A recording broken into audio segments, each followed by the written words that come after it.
Bismillahirrahmanirrahim. In today's lecture, we will study about the concept of predicates and quantifier.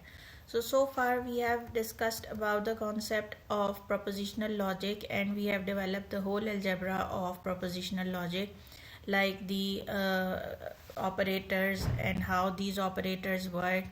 Then we apply these concepts over different kind of applications, like to prove the consistency of system specifications, and we solve several puzzles. We translate from informal to formal language. Also we make propositional equivalences. We apply them to the digital circuits, and also we prove the validity of an argument form by using these propositional laws or the laws of inference. But those laws of inference that we have defined over the environment of propositional logic do not allow us to reason some kind of propositions. For example, if we have this piece of an argument form, all men are mortal, Socrates is a man, therefore Socrates is mortal. So in this argument form, we have two premises, P1 and P2, and followed by this conclusion, Socrates is mortal. However, in propositional logic, since we assume any kind of proposition as a single propositional variable, for example, in propositional logic, we have all men are mortal as a single proposition P, and Socrates is a man can be taken as another proposition Q. So all we can do by using these two information is that we can take a conjunction of these two to conclude. However, the conclusion which is given here is Socrates is a mortal, which cannot be driven or which cannot be derived from the given premises P1 and P2 if we use the laws of propositional logic. So therefore we extend these concept of propositional logic, and we define here predicate logic, which is also called the first order logic, and the propositional logic is thus called the zeroth order logic in this sense. And these predicate logic rules added two quantifiers so that the above kind of statements, like everything has some property or something has some property, can be reasoned with the help of the language of propositional predicate logic now. So first we define what is a predicate. So predicate is a statement that an object X has a certain property. Such statements may be either or false. So here or is an exclusive or. And we can also say that a predicate P is an open sentence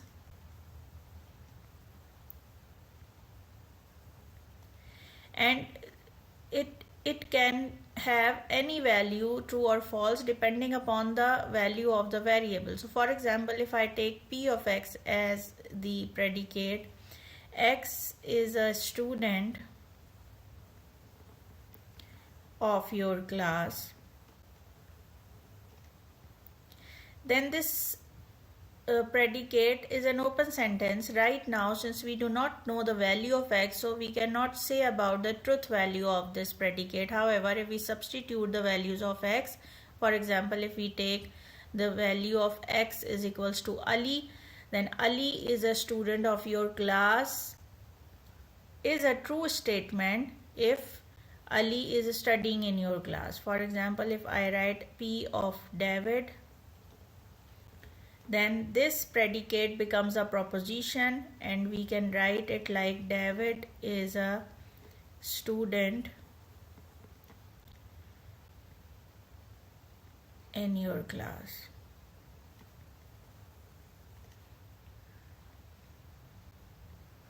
So here we can also write in. Okay, so David is a student in your class is a specific proposition which has a specific truth value, and right now this truth value is false. Similarly, we can take any other value X, and so this X is a variable, so we have a concept of domain. So there must be some domain of definition in which we are working. So for example, we can take domain as a set of all people in the world. So domain of this predicate is the set from where this values of x comes from. So P of David is a false statement, and whenever we substitute the value of x, this predicate, this open sentence becomes a statement.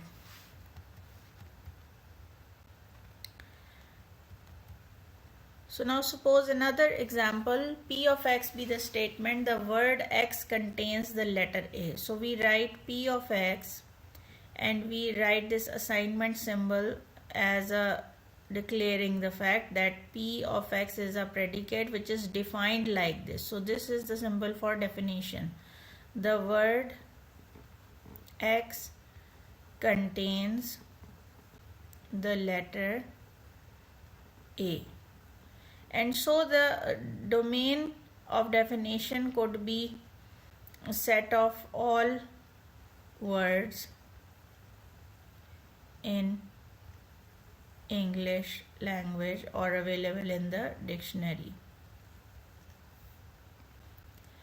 So while keeping this definition of the predicate, we can find a proposition P of orange, which is now the word orange contains the letter A. So as soon as I substitute the value of x as orange, this predicate becomes a proposition and it has a truth value T. Similarly, P of lemon is the proposition, the word lemon contains the letter A, and this is a false statement. P of true becomes the word true contains the letter A, and this is also a false statement. P of false is a true statement, and so on. So we can write any, we substitute any value of x and this predicate becomes a proposition. Now we have another example, which is a mathematical expression. P of x is the sentence x square is greater than x. So now we have to write P of 2. So P of 2 is the statement 2 square is greater than 2.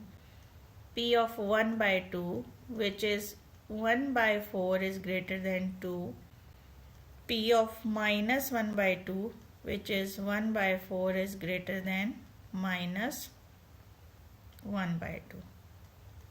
So here also we have 1 by 2. So now we have to find the truth value of these statements. So this becomes true, this becomes false, and this becomes true. Now truth set of a predicate. So truth set of a predicate is a set which actually a subset of the domain, and it consists on those values of the domain where P of x becomes true. So for example, in the previous example where we had this kind of scenario, so P of 2 was 2 square is greater or equal to 2, and P of 1 by 2 was 1 by 4 is greater or equal to 1 by 2, and P of minus 1 by 2 was 1 by 4 is greater or equal to minus 1 by 2.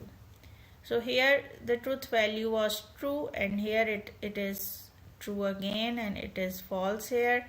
So in the truth set of this predicate, if the domain was set of all real numbers, then the truth set contains these numbers. So 2 is in the truth set, minus 1 by 2 is in the truth set, and so on. There may be other elements where we have a true value of this predicate. So there is another example. we have a predicate x is greater than 1 over x. First of all, we have to write the truth values of the statements p of 2, 1 by 2, at minus 1 and minus 1 by 2 and minus 8. So the truth values, if we draw this as on a line, so 0, and we have 1 by 2 here. So if we have 1 here and 2 here, so this is 1 by 2 and this is minus 1 by 2, and let's suppose this is minus 8. So here p of 2 is 2 is greater than 1 by 2, which is true, and p of 1 by 2 is 1 by 2 is greater than 2, which is false, so we have false here. Similarly, p of minus 1 becomes minus 1 is greater than minus 1, which is false, so at minus 1 we have false. And p of minus 1 by 2 becomes minus 1 by 2 is greater than minus 2. So this becomes false again.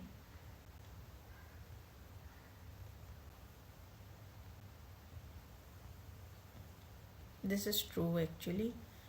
So now p of minus 8. So p of minus 8 becomes minus 8 is greater than minus 1 upon 8. So this is false. So now we identified the region, so it becomes true from 1 onwards, and it becomes false from here 1 onwards, so it becomes true from 0 to minus 1 open interval. So the truth set is minus 1 0 union 1 and positive infinity.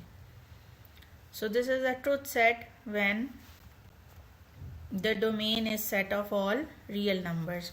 So now if we take the domain as a set of all positive real numbers, then the domain the truth set is restricted to the positive values only.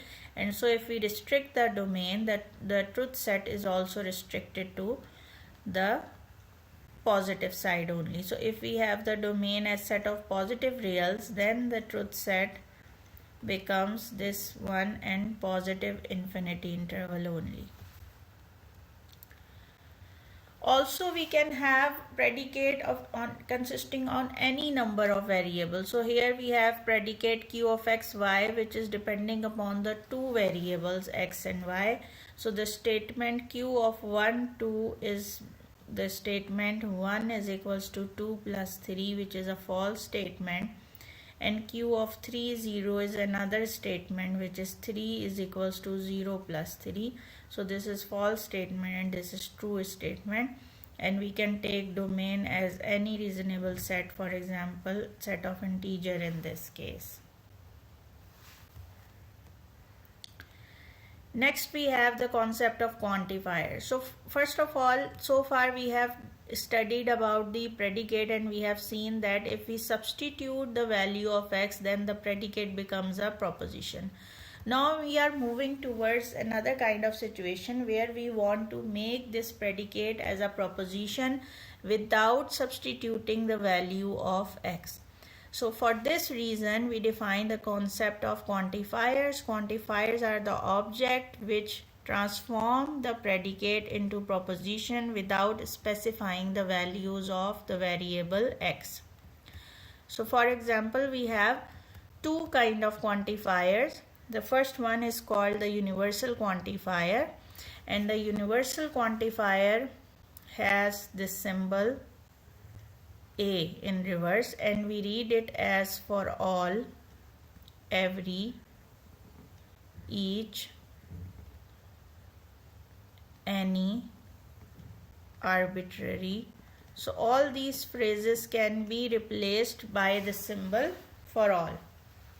And so if we add this quantifier to any predicate p of x, this predicate becomes a statement. So let's suppose we have this predicate p of x.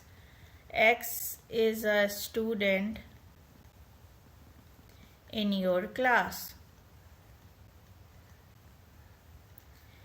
So now if I added this quantification for all x belongs to D, where D is the domain, suppose the domain is set of all people in the world, then for all x belongs to D, P of x, we read it as every x in the domain has property P, and in this particular case we read it as every person x is a student in your class. So we write it informally as every person in the world is a student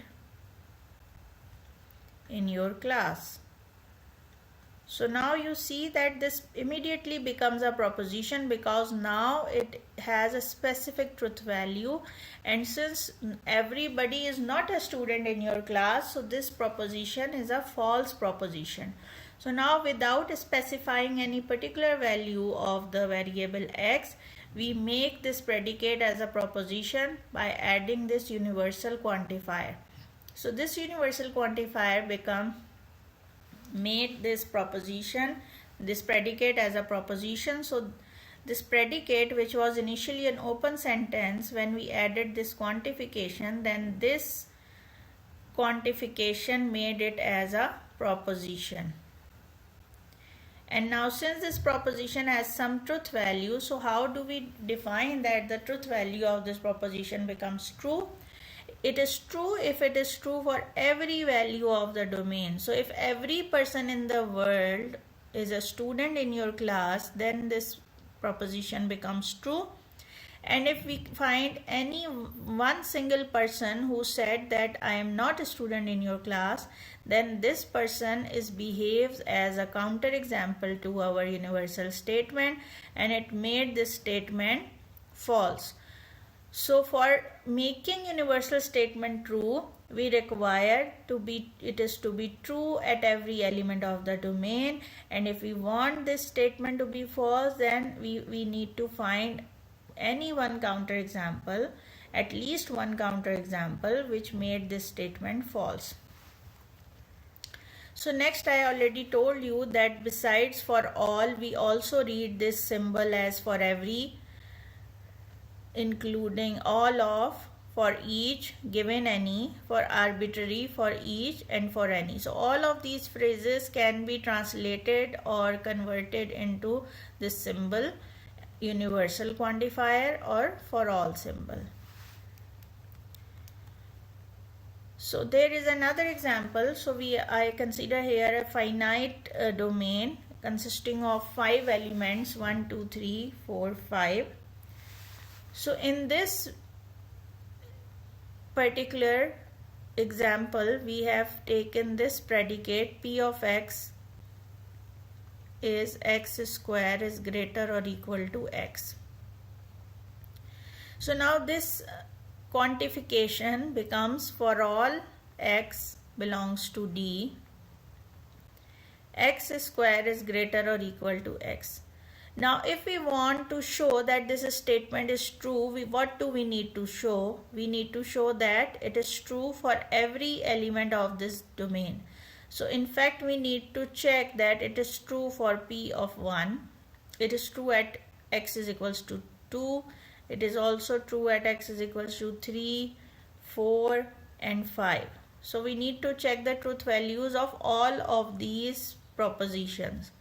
So the truth value becomes 1 square is greater or equal to 1, 2 square is greater or equal to 2, 3 square is greater or equal to 3, 4 square is greater or equal to 4, 5 square is greater or equal to 5, and we see that all of these statements are true.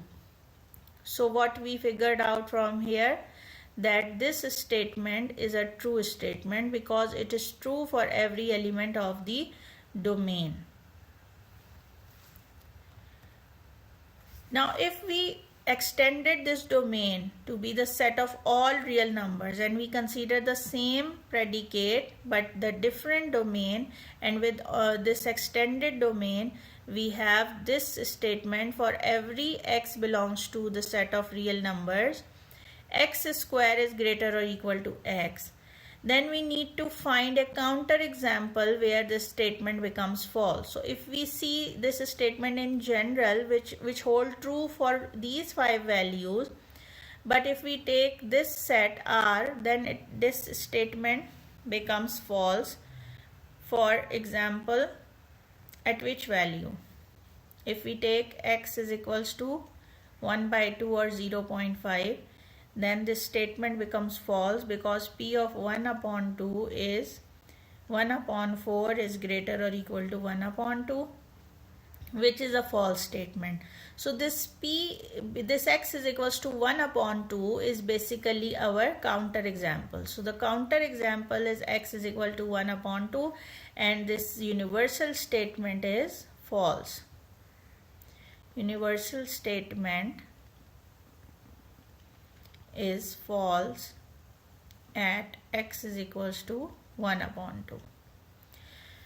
So now if we look carefully, then what we are claiming here, what we are looking for here. So if we want to check that this statement is true, we check that it is true for P of 1, P of 2, P of 3, P of 4, P of 5.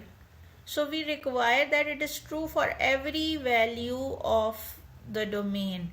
So what do we look here? We look here that this is true as a conjunction of the statement. So since we require that it is true for every element, we require the conjunction at these values. So the conjunction is the only operator which is true when it is true for every value, and it becomes false if it is false at a single value.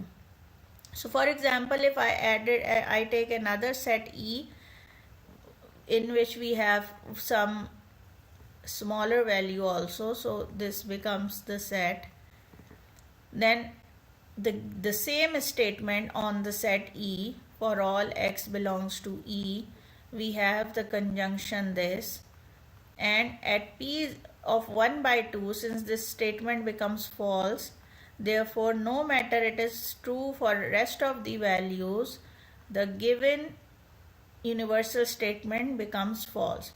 So what do we conclude from this discussion is that the universal statement is basically visualized as an extended conjunction over all the domain values. So if we have the domain values listed, for example, say x1 to xn, then the extended domain over all of these values can simply be written as a universal statement.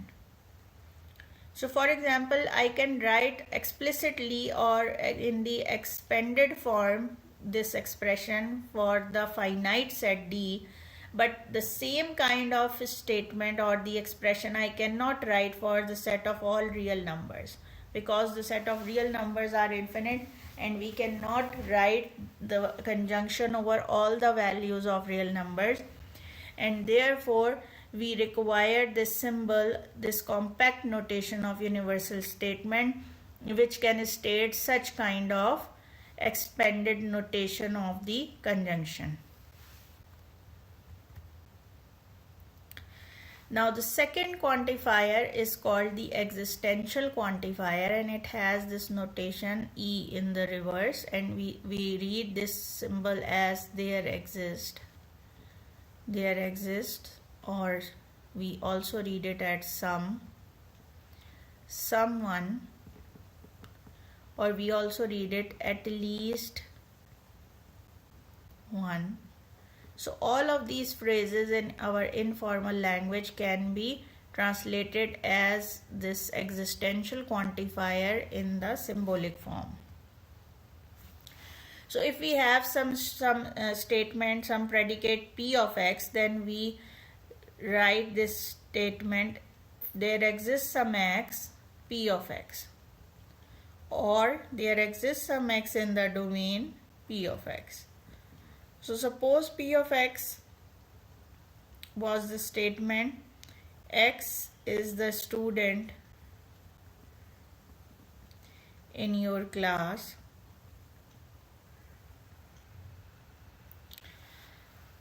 So the existential quantifier made this statement as there exists some x, p of x, where D was the domain set of all people in the world. So we read it as some person is a student in your class. And since we have the audience, the persons available in your class, so any one single student is enough to say that this statement is true, because we have the existence of some person in your class. So there are many such examples, many such students which can claim that they are a student in this class. So therefore this statement is true. And so we can say that the existential statement is true if it is true for a single or at least one element of the domain. And it becomes false if it is false for every value of the domain. So if we want to prove that this statement is false, then we have to check that it must be false on every value of the domain. So if we cannot find any one person who said that they are the student in this class, then only we can say that this statement is false. And now since we have a proper number of students which claim that they are a student in this class, so therefore this statement is a true statement. And there are many phrases for this existential quantifier, as I already told you, that we read it as for some, for at least one, there is, there exists. All of these phrases can be replaced with the existential quantifier. So let's see some examples. So we have the statement there exists some m belongs to the positive integer set such that m square is equals to m. So now in order to show that this statement is correct or true, we just need to find one such example which made this statement true. So since we have 1 as a positive integer where 1 square is equals to 1, therefore this statement is true. Now let's look another example where the same statement is considered on this restricted domain where we have 4 elements, 5, 6, 7 and 8. And we need to check the truth value of again the same statement. There exists some m belonging to E, m square is equals to m. Now to check that this statement is true, we need to find that one example which make this statement true on the set E. But we can check every value at 5, at 6, at 7 and at 8. Only 4 elements are present here, and 5 square is equals to 5. 6 square is equals to 6, 7 square is equals to 7, 8 square is equals to 8. We see that all of these statements are false statements. So we cannot find any one such example at which this statement is true on this set E. So we can say that this given statement is a false statement. So if we look carefully, in the existential quantification, we require the disjunction of the statement is true.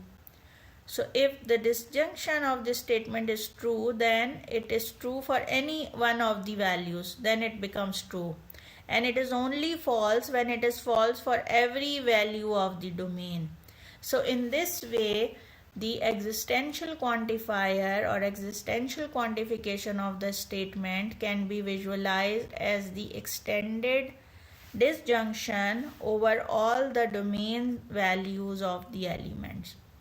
So far we have discussed that the universal quantifier and the existential quantifier both can make a predicate into a proposition, and in universal quantifier we can visualize it as an extended conjunction over the domain values, and in the case of existential quantifier we can visualize it as a disjunction over all the domain values.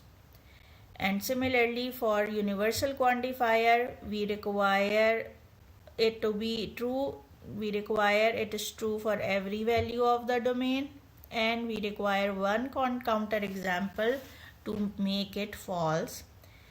And in the case of existential quantifier, we require one example to make this statement true, and we require to prove it is false. To prove that it is false, we require that it is false for every value of the domain. So this is it about the predicate, the universal quantifier, and the existential quantifier.